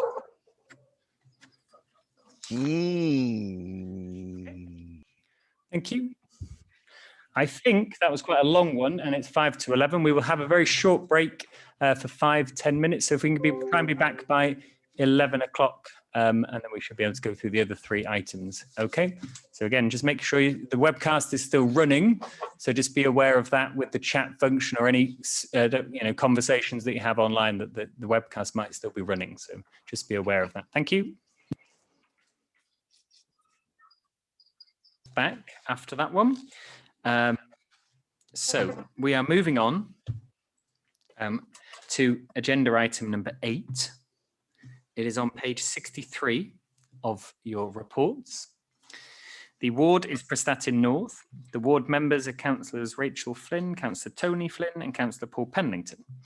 The application number is 43/2021/0063/PF. The erection the proposal is the erection of a 3-metre high timber panel and post fence to screen caravan and erection of decking and ramp to serve caravan. The location is 23 Grosvenor Road, Prestatyn, LL 197NW. And we do have a speaker 4, but we don't think they are here. So Paul Mead is going to read out what we do. Basically, we ask all the public speakers to send in their script beforehand in case there's any sort of technical issues. And then if there is, then Paul Mead can read it out. So Paul's going to read out. This is for the agent for the application. So this is obviously Paul speaking on behalf of the Brian Robinson, the agent. Okay. Okay, thank you, Chair. I will start the speech as sent to us by Brian Robinson on this application. And this is as follows. Good morning, Mr. Chairman, ladies and gentlemen. My name is Brian Robinson and I'm a chartered building engineer acting and speaking on behalf of the application, Mrs. Lisa Wilton. It is our opinion that the caravan sited at the rear of 23 Grosvenor Road, Prestatyn, does not require planning permission as it is an annex to the main dwelling. The caravan is ancillary to the main dwelling as confirmed in the planning officer's email sent to me on the 7th of June, the planning officer being Miss Ema O'Connor. The caravan is not a separate dwelling unit. Although there is a small kitchenette in the caravan, all family cooking is done in the main dwelling. There are no laundry facilities in the caravan, all washing being done in the main dwelling. Disability washing facilities are provided in the caravan for the benefit of my client's parents and her sister. My client's stepfather suffers from Parkinson's disease and her sister suffers from Down syndrome. The application, in fact, is not for the caravan, but for a timber screen fence, providing privacy for the adjoining neighbours and for the decking and ramp, which are provided to allow my client's stepfather to gain access to the caravan. My client's stepfather has great difficulty gaining access to the main dwelling due to the steps. As the caravan is an annex to the main dwelling, we feel that the screen fencing and decking stroke ramp should be granted planning permission. And that is the end of the speech. Thank you, Chair. Thank you very much. Okay, so we've got 3 ward members for this. I'll bring in the ward member who is a member of the committee first, which is Councillor Paul Pendington, if you'd like to speak on this. Thank you, Chair. This has been going on for quite a while, and to be honest, I can sympathise with both parties involved. I know there's no sort of planning legislation against the static caravan as such, and I know it's having an impact on the neighbours. So I would not oppose a fence per se, as long as it's a good, well-made, well-maintained fence. I do think 3 metres might be a bit too high. I'm trying to work out from the plans what the sort of height of the caravan is, but I'm pretty sure it's not 3 metres. So can I suggest an amendment to the fence just goes to the height of the caravan, and I've got no opposition to the ramp access to the caravan itself. Okay, I'm just bringing Paul on that because I'm not sure whether we can do an amendment on that, but we'll just see about the legalities of it. Obviously, it makes sense, but we'll just see whether it's allowed. Yeah, unfortunately, Chair, the application is for a 3 metre high fence, and we can't change the description of the plan and application that's before us. So we will have to determine it on its merits at the height that has been proposed. Thank you. In that case, can I propose we object to it on the grounds that the fence is way too high? Okay, so it's a proposal to go against the officer's recommendation due to the visual impact of the fence being too high, basically. Okay. Yeah, I mean, I think if you look at just looking at the pictures now on page 73, you've obviously got a standard fence there that's probably a meter. This is me looking at it, probably about 1.5 meters at least in height. So if you doubled that, it looks like it would only just about cover the caravan. But again, that's obviously for members to make up their mind on. But thank you for clarifying that this application is not about the caravan being sited there. We cannot have any discussion about that. It is purely about the fence and the decking area. Obviously, right. So Paul, you've had a proposal to go against officer recommendation because of the visual impact of the fence being too high. So do we have a seconder for that? If you want to speak, obviously you've got to be a member of the committee. If you want to be a seconder for that. Can I reiterate, I'm not against a fence, just a fence of that height. Yeah, no, that's fine. Yeah, okay. So we've got a proposal. We can come back to as to whether there's a seconder in a little bit. Or somebody may want to propose something else and may want to propose to grant it and second it, and then that way it could just be a for and against anyway. For that reasons. Okay, Councillor Tony Flynn as ward member. Okay, hopefully I've unmuted. You have. Well, thank you, Chair and Borodar. I have been dealing with this planning application for months.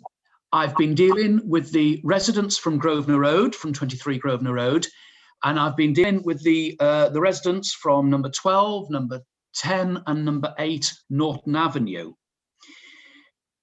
This is one of those situations that I don't believe we should have been put in. It's a legal angle against a moral angle. The residents of number 23 Grosvenor Road, as they said to me, they've done everything right. They've asked the planning department, could they have a full-size caravan in their back garden? They've been told yes, so they've gone to all the issues of getting it there. On the other hand, the residents of Norton Avenue have come to me and told me about the sort of the moral angle, the distress it's caused. And I understand why we're here today, because it's a quick fix. It's a quick fix. The law has no conditions. It's yes, you can put a caravan there, irrespective of whether it causes distress to neighbours. So it's a quick fix. Let's just whack up a big fence, fence in to cover numbers 12 and number 10, but then also number 8, even though they don't have any side windows looking into them, they have the back window looking into them. So you've got 3 lots of houses who are all affected by this. Now, I would say yes, a fence is better than no fence. But I would really, really like to think that in future, if it's just open-ended, where yes, you can put a caravan there, it surely must be our responsibility to say, will it affect anyone? You know, should we really get the blessing of the people it's going to affect by overlooking them? You know, because I can't say that the residents are against the fence now, because they've got 2 options: either be overlooked, because that's what today is all about, be overlooked, or just have a great big fence, which I know number 12 put up a temporary one just to see what effect it would have in her garden. And she said it darkened, it cut out light by having such a big fence there. So this is an impossible situation for a ward councillor representing 2 groups of residents, one who legally has done everything right, and now she's wanting to make good with a high fence. But I also represent the residents in Norton Avenue who are saying it's caused great distress. But I think we're at a point where I've thought about this long and hard, and I think that we will have to support a fence for the sake of privacy. But I do hope that both groups will be consulted as to what type of fence. Is it just a very plain fence, or would it be one maybe a little bit decorative?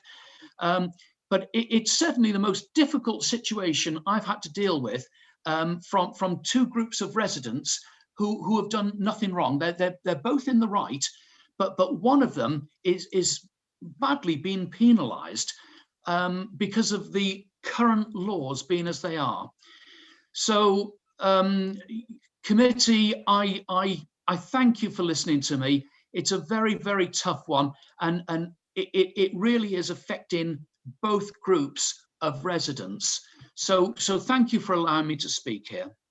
Thank you. Yeah, I think we can see that it is quite a difficult one. I'm just looking on the recommendation to grant, and the reason 3, it says, should the static caravan be removed, the fence hereby approved shall be lowered or restored to its former height of 1.87 metres. So you can see that the fence that is currently there on page 73 is 1.87. So I would, my thinking would be a 3-metre fence would pretty much only just cover the caravan. I totally understand Paul's point, and that's Chair. Sorry to be so rude. No, okay. I'm going to withdraw my objections because I've managed to work out what this plan says now. Okay, there we go. So yeah, it does seem like the fence probably will only just about cover it. I mean, 3 meters is a high fence, Yeah. and it will have to be a good structure to stand up. But anyway, we have got quite a few more speakers, so I'll bring them in if we can just keep it. I've obviously got a couple more items that we want to give as much time to as possible. So if we just keep the points new and fresh, that'd be great. Councillor Christine Marston. Thank you, Chair. It's just for clarity, there is Video off, please, Chris, sorry. A caravan and then the fence in front of it. So hopefully that will aid committee members. Thank you. All we got from that was hope that will aid committee members. So you might need to just say that again. Oh, you're on mute now, Christine. Page 3 of the officers' agenda pack, there is a map that shows the relationship between the caravan and the fence in front of it. I hope that assists members. Thank you. Cynghorau then, Ms Wynn. Councillor Ms Wynn. Thank you very much. Thank you.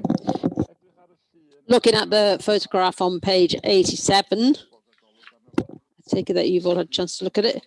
Picture of the caravan and the fences needed to be erected if that's the decision taken today. If you can all see the photograph. To be honest with you, this is more to do with applications distracted request about the height of the fence, or whether the 3 meters is excessive. I'm right, I'm sure, in saying that the fence on one side of one property is higher than it is in the other property. So 3 meters would, you'd need possibly 3 meters to cover the caravan from one side anyway, more than the other side. I'm just asking in terms of the technical side of that. I'm sure that there's a step or in the level of the gardens that backs onto the caravan. It's a very intense matter, a serious matter. I think I agree with what Councillor Paul Flynn said. Situation that the law allows for this to happen, and there's something wrong with the law that allows that. I'm sure about that. But if it's a matter of having windows overlooking your garden or not having windows overlooking your garden, then I would say that a fence is an acceptable solution at the moment, with the possibility, of course, that that fence could be taken back to the usual level if the caravan were to be removed in the future. Thank you, Emrys. Okay. I've got Cynghorau Gwyneth Kensler and then Councillor Gwyneth Kensler. Thank you very much. Shouldn't this respective application because yeah, I think it is. It's partly retrospective, yeah, for the decking. Yeah, I think it does state that somewhere, but yeah, you are correct. The decking has gone in already. Yeah. Councillor Julian Thompson-Hill. Yes, thank you very much, Chair. As I think we've all probably said, the fact that the law allows the caravan to be there has created the situation in the first instance. We can't do anything about that. So therefore, all we can do is try and mitigate the circumstances as best we can. And I would have no objection to proposing that we accept the officer's recommendation and go with grant in this particular set of circumstances. Thank you. Do we have a second for that? Councillor Peter Scott, thank you. I've got nobody else got a hand up. I'm bringing Paul Mead. Do you want to? Yeah, thank you, Chair. It was just to reiterate, obviously, feeling for Councillor Flynn in the situation that he's in there. It is, if something's permitted development, it's permitted development, and unfortunately, in these sorts of situations, the local planning authority cannot intervene and carry out consultations with neighbours. If somebody does something that's permitted development, they can crack on and do it, unfortunately. So we don't have a role to play in that sort of mitigation or mediation between neighbours in that respect. What you've got before you is an application that, as Councillor Gwyneth Kensler said, is partly in retrospect because the decking is in to enable a disabled person to get into the caravan. But the fencing is proposed, and it is a 3 metre fence. I think the 3 metre fence, as the chair has said, will be the sort of requisite height to enable the screening to take place, which is what the intention is. What members can obviously do is if they feel as though they want the fencing painted in some way, or that there's some issue that they want with the fencing, then you can add conditions if you want to that. But I think we've sort of generally come to the conclusion that the fencing does carry out the screening as necessary at the height of 3 metres, and that's what's been proposed. So I think we can probably go to the vote, Chair. Well, I've got a couple more hands up. I was just looking at Gwyneth's point actually about whether it says it's retrospective. I can't see where it does say it's retrospective, so perhaps something that can be just minuted. Cynghorydd Gwyneth Kens, did you want to come in on anything else? Yes, it's the fact that it's permitted development, and I certainly wouldn't like to be put in this situation. But can we, as a planning authority, not lobby the Welsh Government and ask them to remove this permitted development right? And I would suggest that we do that. Okay, I'll just bring in Paul on that one. Yeah, thank you, Chair. The removal of permitted development rights is a very complex process. It's something that's called an Article 4 direction. I think Councillor Kensley will be aware that there's actually one in Denby that removes permitted development rights for people to put plastic windows in the front of their residential properties, and that was a huge consultation exercise that we had to do over a wide area. There are risks with removing permitted development rights with Article 4 directions in terms of compensation.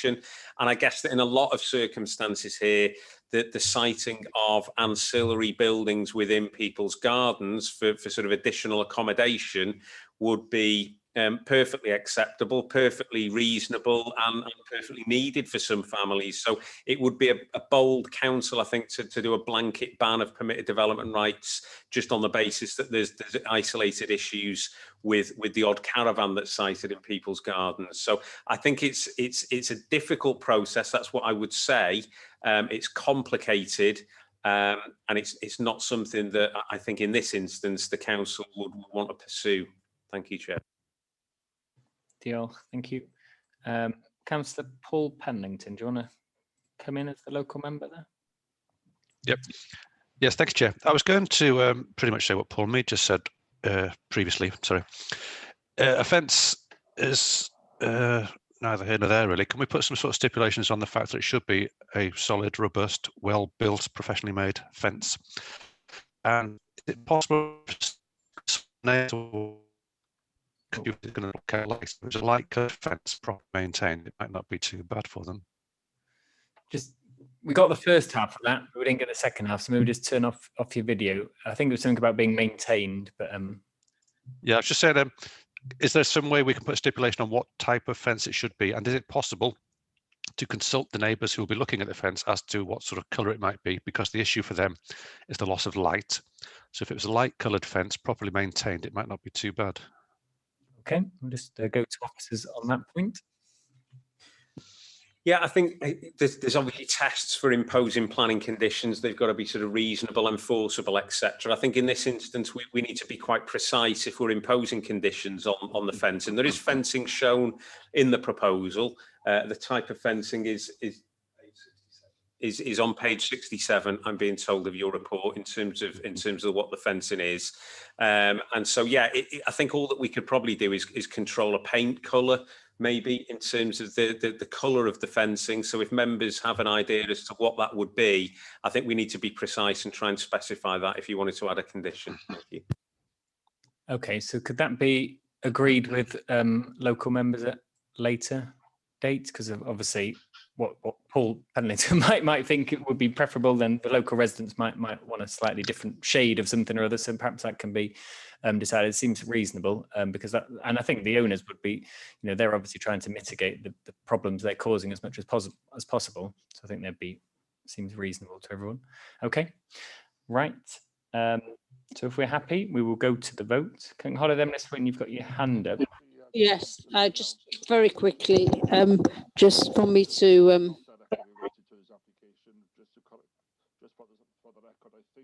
made reference to Councillor Paul Flynn as opposed to Councillor Tony Flynn. Not for the first time I've confused the names, but I wouldn't mind have been confused with the late Paul Flynn, because a highly respected politician as he was as well. But my apologies for that. Sorry.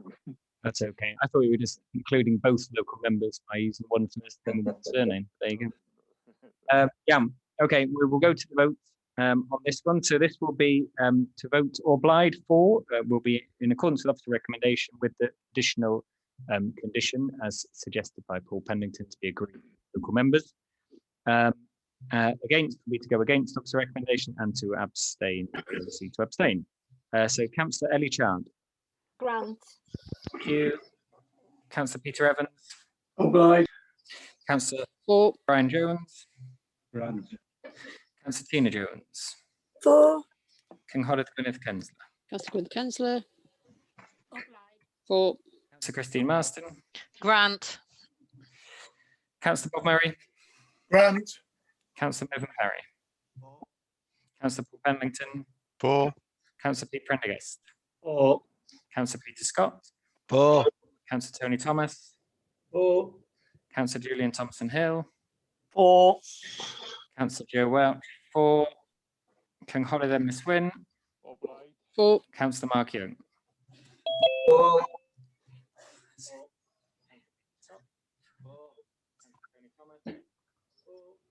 Councillor Julian Thompson-Hill. Okay. I could hear myself again about 20 seconds later. I don't know what was going on then. Right, that one was a slightly easier one. So that's obliged for 16, an admin against 0, a Mattel abstain 0. Therefore, that application has been granted in accordance with officer recommendation and the additional condition proposed.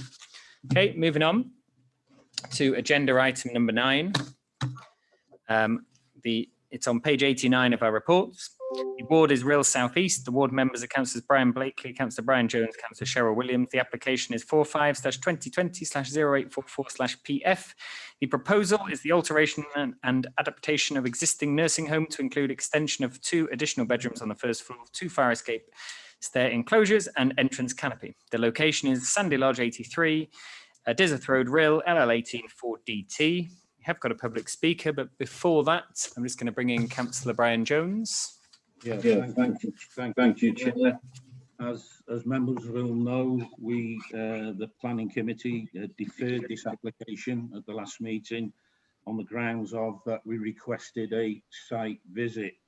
You'll note now in the pack that the officers sent photographs of the outside of the building, and the officers saying that is good enough to make a decision on this application. But I want to propose a deferral on the grounds of myself, the local councillors on the ward, RHYL South East, along with, and more importantly than ever, is the 600 odd residents who have got together as a group who want to see that their concerns and their views on this, and they believe after the site visit there will be material considerations that will come out on this application. And so as the elected members on the ward, we've got a duty to fight their case. So I don't accept what the officers are saying, that you can't have site visits. Conway are doing site visits on planning applications. Our good friends up the coast there, that we collaborate on lots of things. Earlier on this week, Denbighshire County Council, a service of Denbighshire County Council, held a meeting in Rutland. There was 11 people in attendance, one of which is a member of this planning committee, discussing a matter, a council matter, and it was 11 people in a not very big room with a low headroom. Nothing was mentioned there about restrictions on COVID. If you look further afield, we can go on holiday, we can sit in restaurants with 6 people. So I don't accept the officer's claim that we cannot have a site visit, not just in this particular application, but any other application. We've got to live with COVID going forward. Most of us would have been double vaccinated. It can be done. People are working on building sites, all sorts of activities and all walks of life.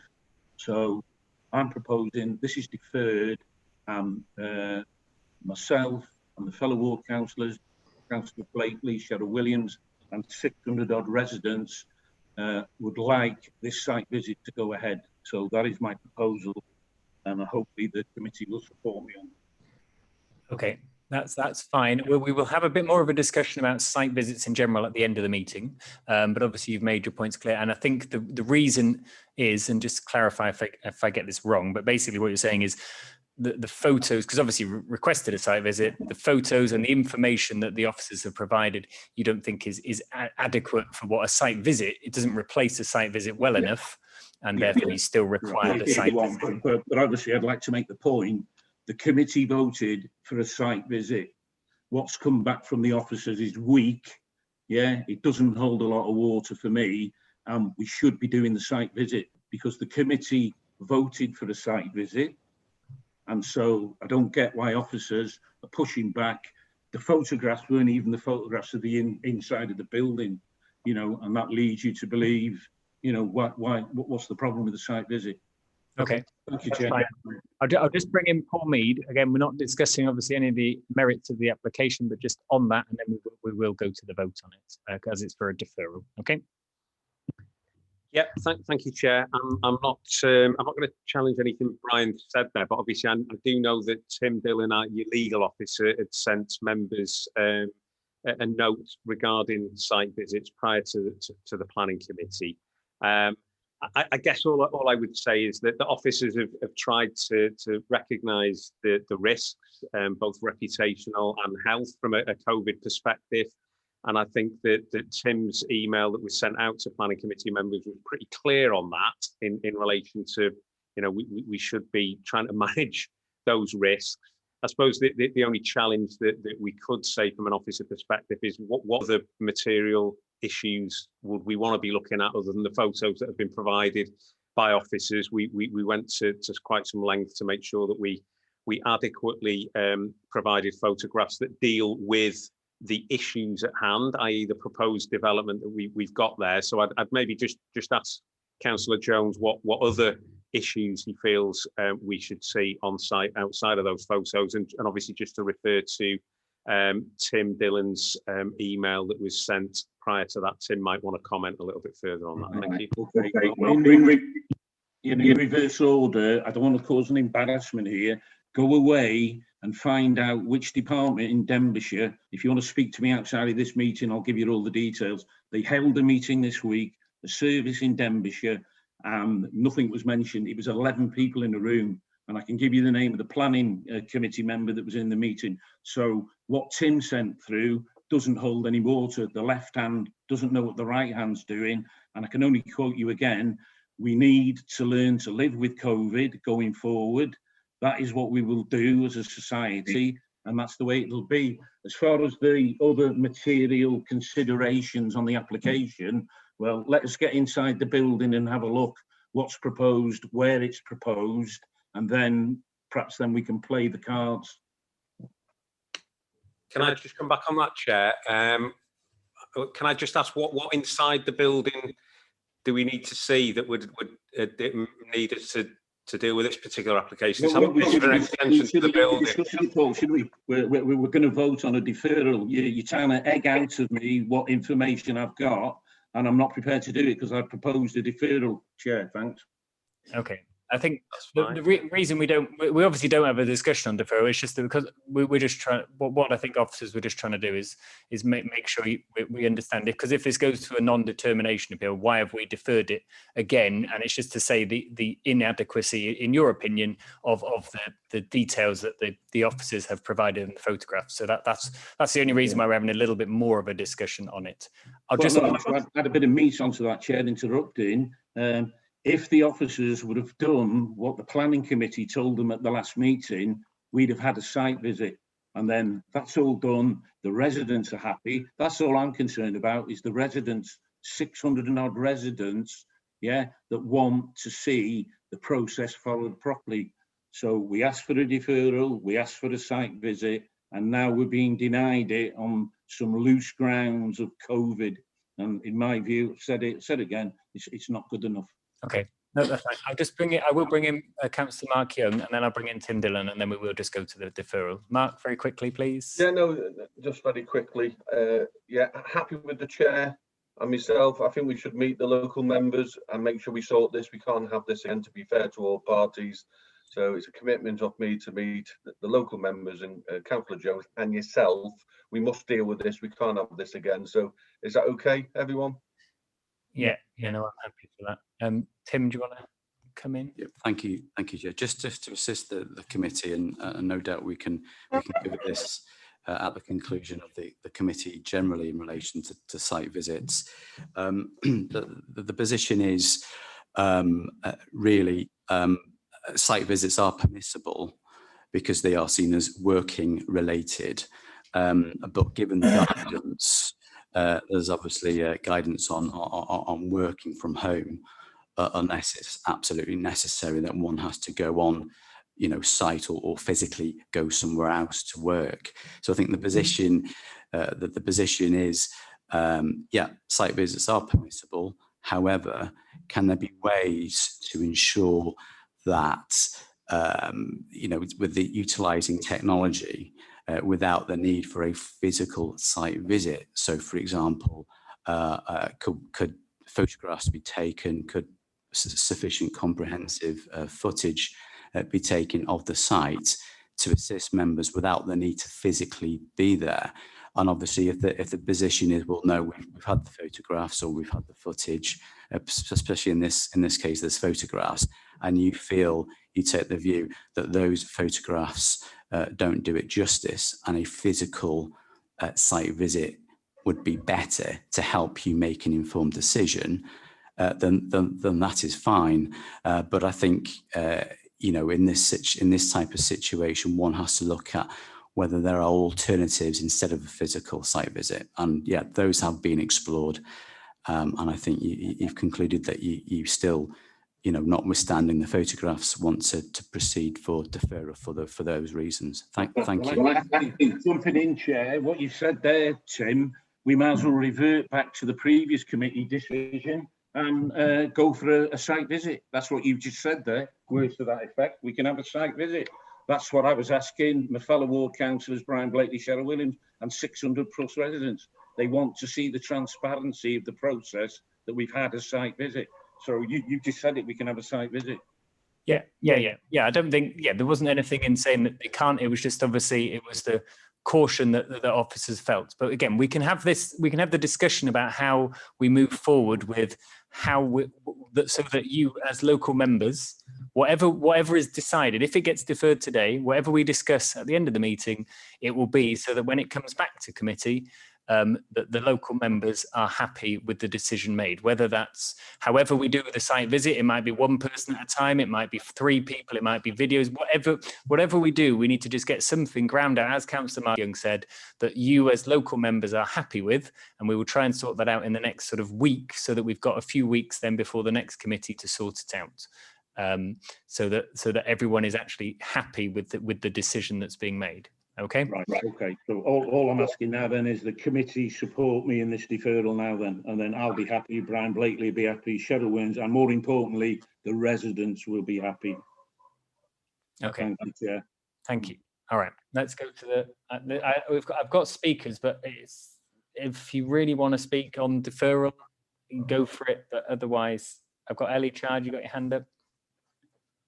You're on mute. There you go.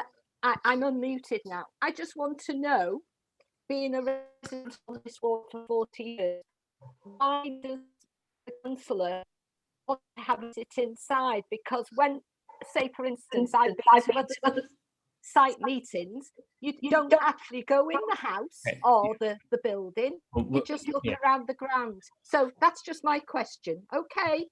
Yeah, no, it's understandable, and I think officers would comment on that as well. But I don't think we need to go there right now. But I totally understand your point about the application. But I think we've got enough info now to go for a deferral. Otherwise, we might start getting wrapped up in other things. But yeah, no, that's fine.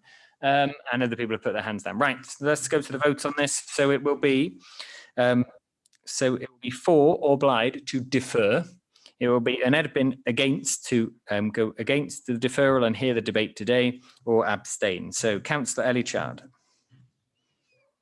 To abstain. No, to defer. Defer. Defer. So you are for deferral. For deferral. Yeah, okay. Sorry. That's okay. It's always difficult being the first, first in the alphabet. I'm very lucky. Councillor Peter Evans. For. Okay. Councillor Brian Jones. Defer. For. Councillor Tina Jones. For. Cynghorydd Gwyneth Kensler. For. Councillor Christine Marston. For. Councillor Melvin. Oh, he's crossed him off. Councillor Bob Murray. For. Councillor Mervyn Perry. Councillor Paul Penlington. For. Councillor Pete Prendergast. For. Councillor Peter Scott. For. Councillor Tony Thomas. For. Councillor Julian Thompson Hill. For. Councillor Joe Welch. For. Cynghorydd Emrys Wyn. For. Councillor Mark Owen. For. Thank you. The dog is apparently also for deferral. So we have 16 for deferral, no against, so therefore that application has been deferred, and we will discuss that at the end of the meeting. So if you've got time to stay around, and we will discuss that. Cynghorydd Gwyneth Kensler, llaw i fyny. Hands up. Yep. Very much. I think we're in very dangerous times, and that we as councillors and MPs in Parliament are seeing rights curtailed using COVID as an excuse. And I think we've got to be very vigilant about how we fight for what we consider right. Yeah, no, I think it's fair enough. We can have that.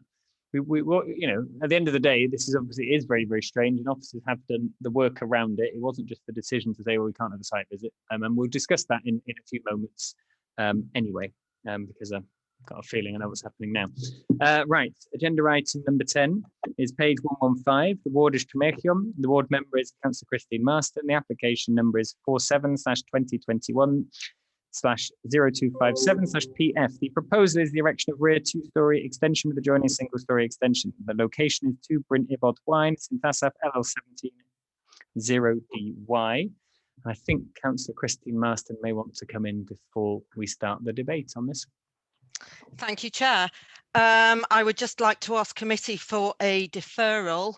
I do feel that members must be given the opportunity to attend a site meeting to understand the relationship of this proposal, this application, in relation to the immediate neighbours. So I would like to ask committee for a deferral. Thank you. Thank you. Yeah, and I think this obviously goes in similarly. This isn't obviously something Christine is asking for last minute. She did ask for it last week, and obviously the guidelines the officers were using was similar to the previous application. So I think obviously we can discuss that again. If it does get deferred, we can discuss that at the end as well, if people are happy with that. Officers, any comments on that? No. Okay, so we'll go to the deferral for this. So we have Councillor Ellie Chard. Defer. Councillor Peter Evans.